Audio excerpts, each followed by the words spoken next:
السلام علیکم ملګرو، خدای دې وکړي چې جوړ روغ او خوشحاله اوسئ.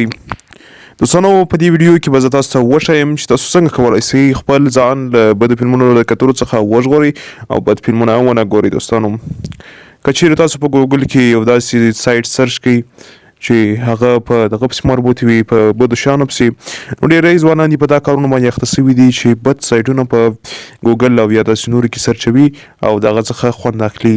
لکه مثلا دغه سرچ ما وکړئ، اوس وګورئ دوستانو، ما ته بېل دغه شیان نه راځي. دوستانو، که چیرې تاسو دغه کوم سرچ ما وکړئ، دغه تاسو سرچ کړئ، بیا تاسو ته نور بیخي بې حیا شیان راځي. نو دوستانو، تاسو دا ټریک راسره عملي کړئ، نو تاسو ته به فقط دا شیان راځي چې هغه دغه څخه ډېره لیرې خبره ده. صحیح ده دوستانو؟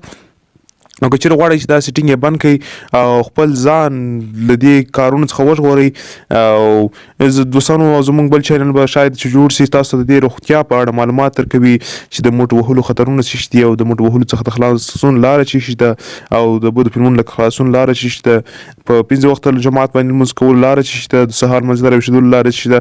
نو که چیرې تاسو غواړئ چې دا چینل جوړ شي، نو حتما موږ ته په کمنټ کې ووایاست دوستانو، او که چیرې زموږ د ویډیوګانو څخه راضي یاست، نو خامخا لایک ورکړئ. دوستانو، که چیرې غواړئ چې دا بدې ویډیوګانې مو په ګوګل کې بندې سي، راځئ دوستانو، تاسو به په درې لیکو باندې کلیک وکړئ. په درې لیکو باندې کله چې کلیک وکړئ دوستانو، تاسو به راسئ هلته په سیټینګ په اپشن باندې به کلیک وکړئ.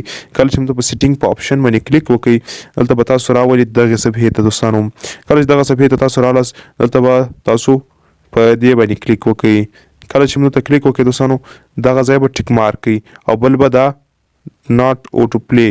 ښه دوستانو، دا خو ما دغه کړي وې دوستانو، بخښنې سره دا ما اول انتخاب کړې وه، نو اوس څه دغه شوم، اوس تاسو په دغه کې داسې انتخاب سوي لکه دا اوس چې ما انتخاب کړله. نو که چیرې په دغه رقم څه تاسو سرچ کړئ، داسې ته ډېر غلط شیان راوړي، او تاسو دا څنګه بندولی سئ؟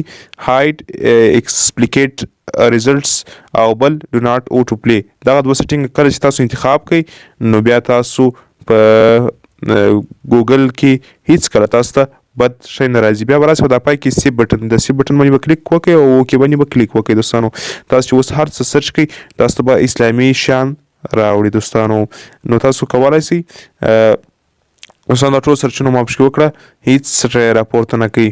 نو دوستانو، تاسو کولی سئ چې دا سیټینګ پکې عملي کړئ او بیا به تاسو ته هیڅ کله بد شی راپورته نه سي. نو دوستانو، تاسو ځوانان یاست او له دغه کار یا عمل څخه لاس واخلئ. دا د هغه ځوانانو لپاره ده چې ټوله شپه ورځ په دې کې لګیا وي، انټرنیټ د دې دپاره فعاله کوي.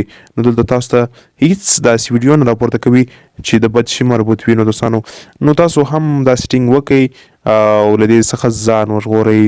ښه دوستانو، دا و زموږ د نن ویډیو. که مو خوښه سوې وي لایک ورکړئ، او که مو نه وي خوښ سوې نو ان لایک خو خامخا ورکړئ دوستانو.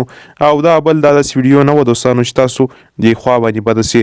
نو راځئ دوستانو، دا سیټینګ وکړئ او له بدو اعمالو څخه ځان وژغورئ. او که چیرې غواړئ چې د یوټیوب کې هم بدې ویډیوګانې بندې کړئ او د کوچنیانو په لاس کې مو ټلیفون وي، نو میسیج وکړئ چې زه هغه طریقه هم تاسو ته در وښیم. مننه چې ویډیو مو تر پایه راسره وکتل.